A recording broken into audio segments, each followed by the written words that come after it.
So we all know that in times of global uncertainty, that investors flock to gold as a store of wealth. But what is less well understood is that silver outperforms gold when the precious metal markets run.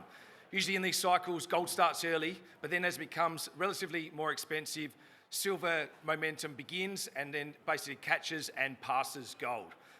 Let's take a look at the last 50 years worth of bull market runs. In the 1970s, gold went from $35 an ounce up to $8.50. Pretty impressive, 24 times return. But during the same period, silver was up 35x. Next major bull run in the early 2000s, gold quadrupled, but silver is up tenfold.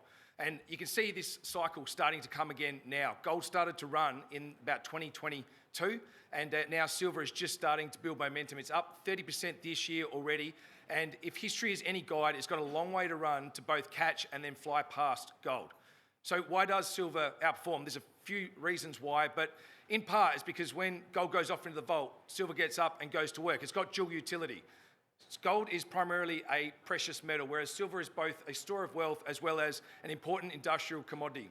It is used in everything from your electronics, EVs, power, solar power that is, green energy tech. And as the world continues to decarbonise, there are strong structural forces driving the demand for silver that gold simply does not share. On the supply side, we've got about a quarter of silver coming from primary silver mines. These are the guys actually looking for the stuff. The vast majority comes as a byproduct from gold, copper, lead and zinc miners. And these gold miners not changing their production profile just because the silver market goes up a little bit, leaving the supply response for silver basically price inelastic. So we've got this great setup now where demand is starting to rise, but the silver side is generally non-responsive. And generally what happens when this happens in commodity cycles is the price really starts to kick up. But it does get better because around 75% of all silver that's mined is coming from Latin America, Russia and China. Yeah, hardly the poster children for operational and geopolitical stability. And there's very little silver that's coming from true tier one investment jurisdictions. Silver Institute over the last few years is reporting deficits in the order of 100 up to 250 million ounces. And these aren't rounding errors. This is up to about a quarter of global production. And with decarbonisation fueling the demand for silver, these deficits are only set to continue into the future. On the macro front, we've got massive money printing, ballooning US debt, credit downgrades, and a general lacking confidence of fiat currencies all over the world. And this is driving investors towards precious metals as a hedge against inflation. And the central banks, they were onto this early. About 3 years ago, they started doubling gold purchases, followed quickly by retail. But silver has flown generally under the radar and still remains historically cheap. The gold to silver ratio is sitting about 86 to 1, way above the historical average since the gold standard was abandoned of about 65 to 1. Just even silver catching up to that average would see a price increase of about 45%. So not a moonshot forecast on price, just a mean reversion. And of course, if gold was to continue over that same period in time, then all bets are off in terms of how far the silver market could actually run. So I guess how do you as investors participate in all of this? You can go and buy physical silver. You can get bars, coins, ETFs. But for serious leverage, it's the smaller junior miners, particularly those moving from exploration into production, that offer the greatest upside. And that brings me to what I believe is the most compelling investment opportunity on the ASX at the moment. It's the Paris Silver Project. It's owned 100% by Investigator Resources. And I know what you're thinking, right? Paris sounds expensive, but this one's in South Australia. No baguettes, just a lot of high-grade silver. There's 57 million ounces. The Paris Silver Project is one of the highest grade undeveloped silver projects anywhere in the world. And since we've done the study, 2021, we threw off a project that had about, I think, $480 million worth of cash. And since that time, we've upgraded the resource. We've got a DFS underway, approval process kicking off on our way to production. So what sets us apart? We are a low-cost, high-grade silver project. We are sitting in a safe, stable jurisdiction. We have district-scale exploration potential. We are perfectly aligned to the green energy thematic, and we're undervalued compared to peers. And they're the main points I just want to step through as we work through the rest of this slide deck. First, really quick corporate overview. We have a market cap about $48 million. We've got $5 million in cash, so really well funded to finish off the DFS, as well as to continue the ongoing exploration programs. I do want to bring your attention to the slide, however. Late last year, the share price really fell away sharply, and that was in response to the company putting out an announcement that the DFS was going to be delayed. Now, the market misread this as there being some sort of fundamental flaw with the DFS. I joined the company about 3 weeks ago, and I've just been pulling apart that DFS, and not only is it sound, but there's a huge amount of opportunity to capture the value of this rising silver market through things like a larger pit, lower cut-off grades to bring more silver metal into the mine plan and effectively feed into that rising price environment, and that's really what we're focused on capturing now, and I'm pretty certain that when the DFS does drop, that overreaction from late last year will correct, and that provides, of course, a really nice opportunity for you all to get ahead of the curve. 2021, project economics really sound, so $480 million of free cash, but here's the important point. Since this study was done, the price has gone up 70%, that's 7-0. If we run the new price deck through the old PFS model, we get another $650 million to the upside, and that's without considering that the silver price should also enable a larger pit, lower cut-off grade, so more metal in on top of that.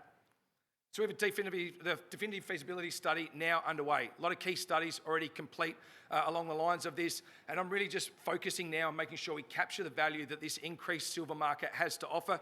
We're also starting to really interrogate, I guess, some of the cost assumptions that have currently been put in the PFS, in particular around tail system, moving from a dry tails to a wet tails, basically halves the OPEX and halves the OPEX associated with the tails. Looking at things like reducing the detoxification circuit. This should get all of the costs down lower and help just really reduce the capital, and changing out from expensive power run on degen sets in the PFS towards alternative power, which can really bring those costs down. And the main focus here is to try and get the OPEX down, because that enables us to bring that cut-off grade down, because in our ore body, we have a grade tonnage curve around the cut-off that's really quite steep, so any reduction in the cut-off grade would enable us to put more metal into that mine plan and feed it into the higher price environment. You can see on the picture there that already some of that optimisation work that's been going on in the last few weeks is showing there's going to be a much larger pit when the DFS eventually drops.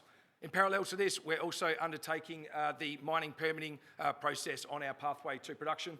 But Paris is only the star of the story. It is located within a 15-kilometre long silver corridor. It's been peppered with drill holes to just confirm that there is widespread silver mineralisation all throughout the area. It's geologically identical to Paris. We've got hits right up the top at 5 kilometres north in Apollo. It's 8 metres at 1,260 grams a tonne. All the way down the south, 5 kilometres south of Paris, we've got Manto, 3 metres, 86 grams a tonne, including one at 218, and a whole heap of hits in between, including nice intercepts of both gold as well as lead. So it's starting to really paint a picture with the ongoing exploration through this area that we have a district-scale silver system on our hands. But I guess the new acquisition that we have just recently made is Athena. Athena is an underexplored area on a tenement right adjacent to ours. It was drilled historically for iron ore and iron ore only. As the drill holes passed through the magnetite body, they basically stopped and they were never initially assayed for silver. Years later, following success around Paris, they were re-assayed for silver and found that many of those holes actually terminated within the silver mineralisation. So it's still open at depth in these areas, and some really nice hits through there, including 5 metres at 493 grams a tonne, but no follow-up drilling. So this ground was eventually picked up by a private company. 3 months ago, we entered into an earn-in agreement, and next week we kick off a geophysical survey as part of that drill targeting. So I guess whilst Paris and the Paris corridor offer those opportunities for district-scale silver and value creation, we also have an asset in the western side of the state near Broken Hill. It's got historical gold and copper mines. We've run a few geophysical and geochem surveys through there, and they just are really highlighting a number of targets that have got coincident IP, mag, gravity, as well as soil anomaly. So we're starting drilling there in September, and that'll be the first drilling program in this area, and really looking forward to what those results may yield. So where are we? We've got demand going through the roof, both as silver for an investment metal as well as a very important industrial commodity, and supply simply cannot keep up. That is the backdrop for Paris, which is a low-cost, high-grade project, fully leveraged to the upside in terms of price, with great district-scale exploration potential. And with the DFS and exploration really underway, we think now is a great time to invest. So if you are thinking silver, think Investigator. We are located at the booth over in the far corner, and would love to explain this in a lot more detail. Thank you.